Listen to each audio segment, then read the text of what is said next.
2026流年生肖運程，咁首先講屬馬啦，屬馬今年犯太歲，犯太歲有筋骨手腳受傷，咁農曆5月、11月先嚟捐血洗牙化解，同埋屬馬咧又特別留意情緒問題，咁12歲而家啲人都用情緒問題噶嘛，咁12、36同48三個情緒問題比較大，適合外遊散心，尤其是農曆5月。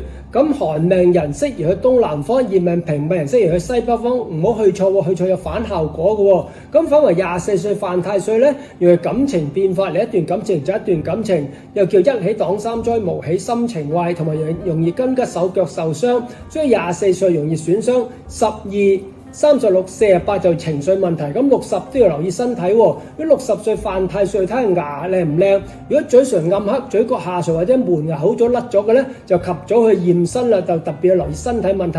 咁72、84嗰啲問題就唔係話好大啦。咁同埋屬馬咧犯太歲，主要係情緒問題，同運氣冇直接關係㗎。如果你生3月6到8月8嘅平命熱命人，當然麻麻地啦，因為呢幾年運氣對你嚟講都冇乜用㗎。咁又加埋今年犯太歲，所以所有嘢咧宜守不宜攻，就宜靜不宜動。咁但係喺8月8之後3月6之前，雖然今年犯太歲，如果主要咧就情緒問題控制得好咧，今年有新機會就可以放膽嘗試。所以屬馬嘅你雖然犯太歲，寒命人睇高一線，平命熱命人宜守不宜攻。咁但係屬馬今年吉星有金貴同埋將星，金貴財物有利，將星權力地位提升，所以打工都比較容易升職。做生意財運係唔錯，當然都係講緊呢個秋冬天出世嘅人啦。咁空星有乜嘢啊？空星係劍鋒伏屍，咁每年犯太歲都有劍鋒伏屍呢兩個星跟隨嘅，所以犯太歲嚟特別如係筋骨手腳受傷，揸車容易撞車。咁尤其是農曆5月、11月可以捐血洗牙化解，希望應咗個撞車唔使撞啦。咁當然顏色都好緊要喎，因為如果你平命熱命人要白金銀黑灰藍。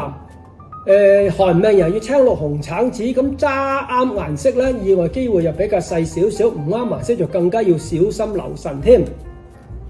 跟住屬羊啦，屬羊今年叫太歲雙合，合代表人緣好，各樣事情都比較穩定嘅，所以今年嚟講咧，嗰個財運排第4，桃花運就排第5，因為合嘅意思亦都代表感情比較穩定，所以無論事業感情都係比較穩定嘅。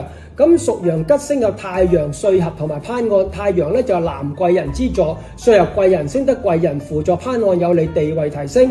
空有天空同埋晦氣，天空計劃易成空，我成日講啦，唔使有計劃，見一步行一步就得噶啦。咁晦氣咧就棘手少少，比如俾人雞烏自爆棚，傾好嘅咧都容易甩拖，所以要跟緊少少啦。咁當然啦，屬羊嘅都有寒命、熱命、平命之分㗎。咁如果你寒命人，因為加埋今年咧又係雙合年，感情人緣都係唔錯，樣樣嘢咧個人事情咧就可以積極少少進取一下。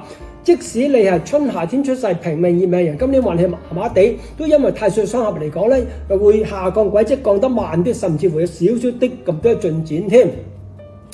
跟住到屬猴啦，咁屬猴今年嚟講咧就認真冇乜特別喎，因為屬猴就吉星有驛馬，驛馬就代表有千年外出變化之象，可能去嚟去多啲啊，搬屋啊，周圍走啊。咁其實咧驛馬就冇吉冇凶，冇乜特別嘅。咁空星有粒孤神，如果你係去外地公幹，成日俾公司派外地一個人孤孤獨獨，就孤神就應咗啦。孤神就心情覺得孤獨唔開朗，所以屬猴嘅咧今年比較平穩。吉星有驛馬，千年外出變化之象，走動比較多。空神只有孤神，心情覺得孤獨唔開朗。咁運氣方面一樣係啦，生喺3月6之後8月8之前，平命熱命人宜守不宜攻，因為要等到2028秋天咧先係你嘅好運嚟㗎。咁如果生喺8月8之後3月6之前要積極進取，因為而家入咗大火運嘅第2年，如果你馬年都唔去行動嚟講，去到羊年咧就驚時間就唔係好夠，就慢得滯啦。咁繼續就屬雞啦，咁屬雞今年唔錯喎，因為屬雞今年咧就紅鸞桃花年，咁有桃花同埋交際應酬，人緣好，間接對事業都有幫助嘅。咁單身自然容易有認識異性嘅機會啦。咁因為紅鸞桃花係正桃花，容易認識到能夠發展落去嘅感情，拍開拖有結婚嘅機會，結咗婚都係有 BB 懷孕嘅機會，所以紅鸞桃花無論感情、人緣各樣事情都係睇高一線嘅。咁有紅鸞桃花，即使結咗婚好耐啦，咁咁人哋對你觀感都有改善，對你觀感有改善，做嘢自然容易少少，所以各樣嘢事情都順利少少。咁除咗紅鸞之外，仲有太陰，太陰咪女貴人之助。如果上司拍檔下屬係女人，下屬係女人咧，都睇高一線。咁空星有咩啊？空星冇喎，淨係得個陽刃，陽刃都唔算空星，陽刃自己控制唔到情緒，容易發脾氣啫。所以屬雞嘅你今年人緣運唔錯，有女貴人之助，只係自己容易發脾氣。但係因為你今年桃花年係你發脾氣，人哋都冇你符啦，係咪？咁因為人緣始終都好㗎。咁呢個桃花同埋呢個陽刃呢，個桃花力量大過陽刃好多㗎。咁即使你係行緊逆運，生喺呢個5月6至8月8呢個運氣呢，就影咗麻麻地，但係嚟到呢個馬年都睇高一線㗎。如果3月6到5月6平穩嘅命呢，有桃花年都係有機會有少少嘅進展。當然最好梗係行緊運嘅寒命人啦。所以如果你生喺8月8到3月6呢，有任何新機會，放膽嘗試去積極進取。咁同埋呢，今年如果你睇廟門口嗰啲咧，都會使你犯太歲嘅喎，咁所以叫做輕微犯太歲，因為今年叫做午酉相破，火金交戰，肺骨喉氣管稍為要留意啫。但係整體嚟講，呢個犯太歲就唔係好嚴重，就唔使專登留意嘅。所以屬雞嘅你咧，財運咧就排第3，嗰個桃花運咧就排第1嘅。咁跟住屬狗啦，屬狗今年叫太歲3合，合就俾人緣好，各樣事情都係穩定嘅。所以屬狗今年無論桃花或者財運都係中上嘅生肖。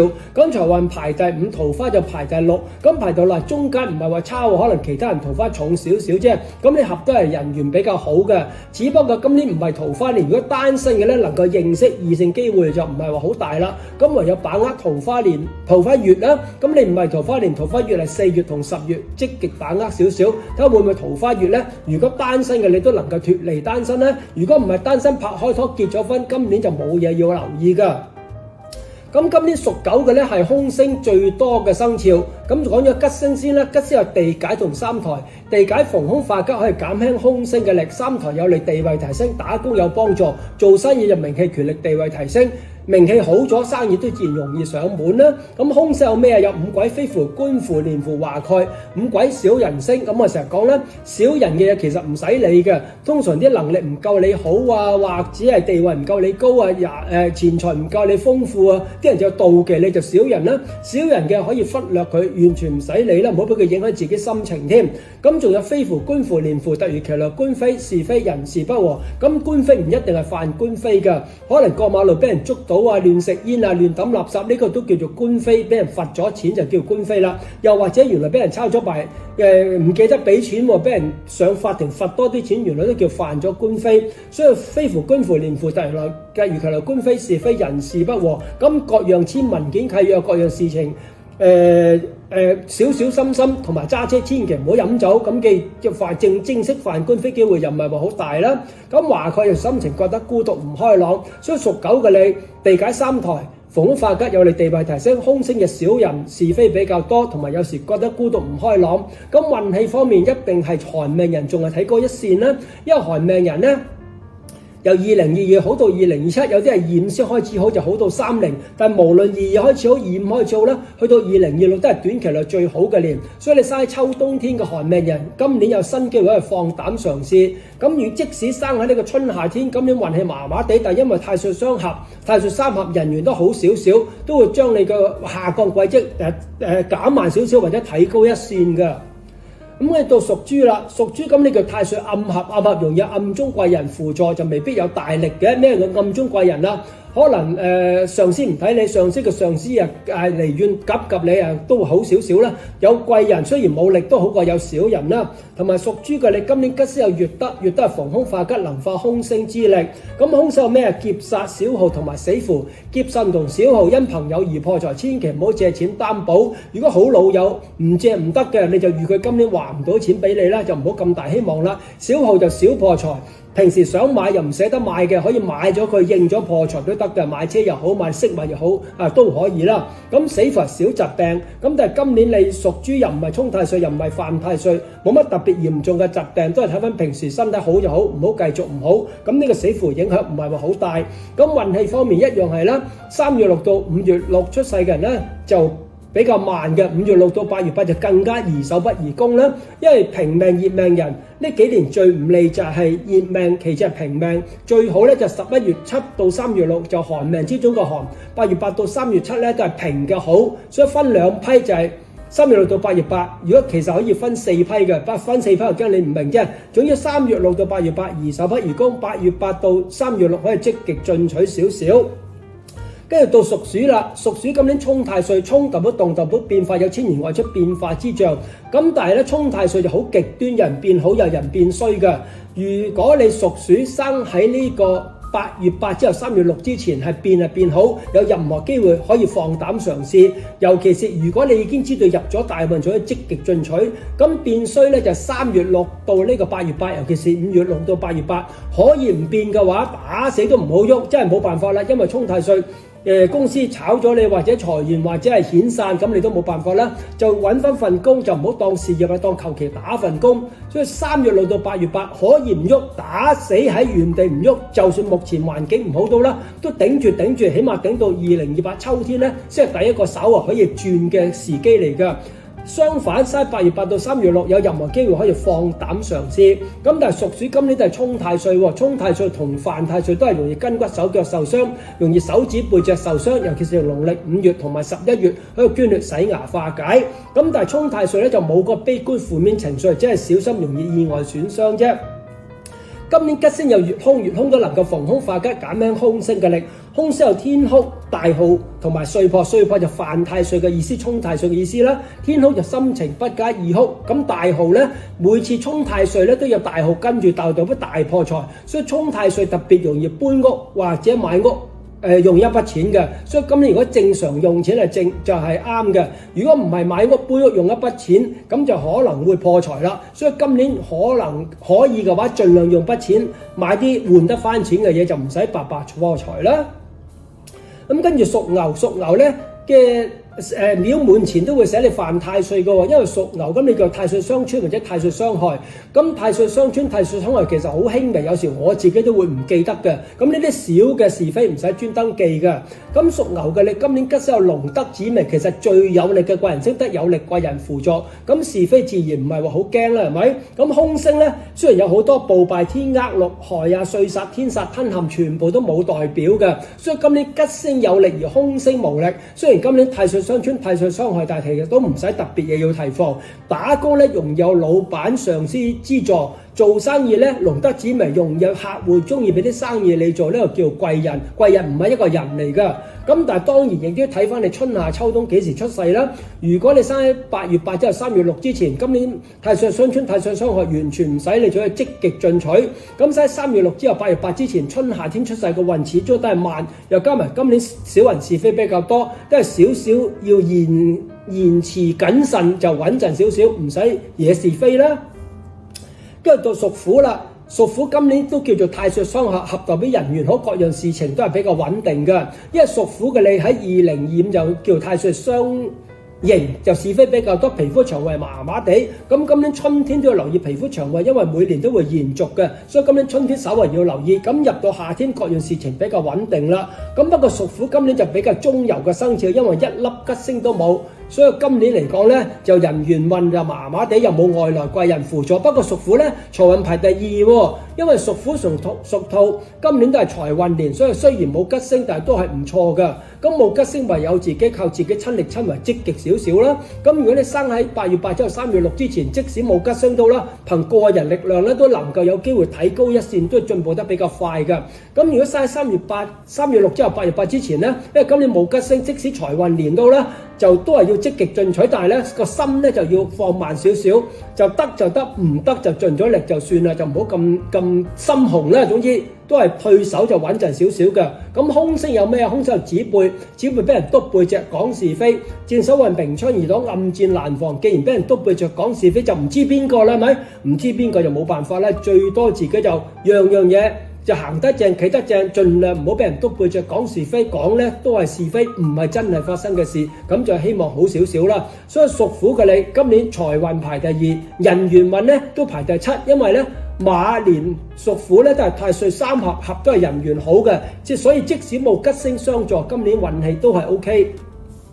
跟住屬兔咯喎，咁屬兔咧就唔錯啦。因為屬兔今年係天喜桃花，又加埋財運年喎，財運加桃花年，所以12生肖方面你財運排第一，桃花就排第二喎。因為天喜就僅次於紅鸞嘅啫，紅鸞就排第一，天喜排第二。不過紅鸞同天喜都係正桃花，只不過天喜冇咁重咁解。咁咩叫正桃花？容易認識到能夠發展落去嘅感情叫正桃花。咁即使結咗婚到咧，人哋對你觀感今年都容易係提升，咁做嘢自然順利好多啦。所以屬兔嘅咧，財運年再加桃花年，仲要唔止喎，吉星就有天德、福星同福德。天德就貴人星，就逢凶化吉嘅星；福星福德就普通貴人星，得貴人輔助。所以今年有天德逢凶化吉。福星福德貴人星，天喜桃花星。凶星有咩啊？凶星比較輕微，有捲舌同埋披麻。捲舌容易口對口面對面同人嗌交，咁但係因為你今年有桃花年，有貴人輔助，有逢凶化吉，咁呢個捲舌嚟講都係少少口舌爭吵。就唔會有乜特別嚴重影響嘅。當然啦，退一步海闊天空，可以唔同人嗌嘅就盡量唔好嗌，忍一忍佢啦。反正今年都係算一個順利嘅年。咁就披麻長輩身體稍為要留意。咁其實年紀大長輩幾時都要有留意㗎啦，唔止淨係今年。咁屬兔嘅你，如果生喺呢個8月8之後3月6之前，因為行到火運第2年，有任何新機會放膽嘗試。如果知道入咗大運，就要積極進取。咁即使你生喺3月6之後8月8之前，呢幾年喺逆運之中呢，亦都因為今年係財運年同埋呢個桃花人緣運咧，將你提高一線。尤其係收入唔穩定嘅你呢，可能今年好少少啦，都唔會話突飛猛進嘅，好少少都好過停滯不前或者下降緊啦。咁跟住屬龍嚟到呢一個馬年咧，其實就冇乜親戚關係嘅，又唔係衝，又唔係合，又唔係刑，又唔係有咩桃花年，就係一個好普通嘅生肖。所以今年咧，個桃花就排第10，桃花排第10又唔使驚嘅，有就有，冇就冇啦。咁冇就最多等下一個桃花年都唔使死嘅。咁即使冇桃花到啦，咁我唯有留意桃花月。咁桃花月咧，農曆4月同10月係你嘅桃花月。如果想盡快脫離單身，就喺4月同10月積極少少。咁但係如果已經結咗婚或者有穩定感情，今年感情又唔係特別好，又唔係特別差，又唔見得嗌急分手，又唔係見到特別容易結婚嘅年，一個比較平穩嘅年。咁今年吉星咧有天解解神同8座。咁天解解神逢凶化吉，能化凶星之力，8座有利地位提升。咁凶手血印容易受金屬所傷見血，但係屬龍嘅你今年唔係損傷年，唔會有咩嚴重意外損傷，可能行街撞親少少損傷，切嘢切身少少手指皮，未必有嚴重問題。咁浮沉就浮沉沉，冇乜嘢突破。